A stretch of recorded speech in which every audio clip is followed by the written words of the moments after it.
Alright, once again, good morning everyone, researchers. Okay, so atong kunaan gamay ato ang line, no? When we say arriba, you will say hooray. Okay, itong praktison gamay ha. To start this wonderful morning. Okay? Researchers. Medyo need pa gamay energy, no? Sayo mas buntag, so atong kunaan gamay. Researchers. Arriba.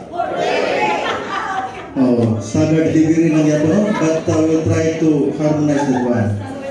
Okay, so welcome back to the second day of our 36th research review, no? And we hope you all had a restful evening, especially for those who presented yesterday already.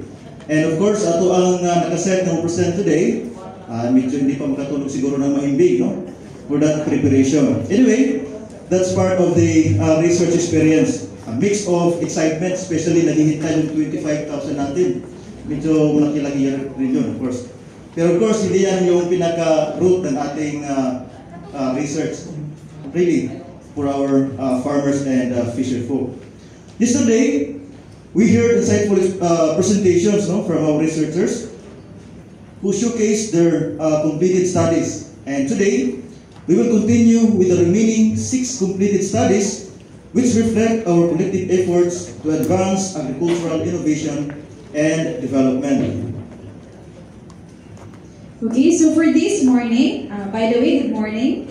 Especially in Doc Fabs as ato reactors for today's session. Good morning, Sir Anton.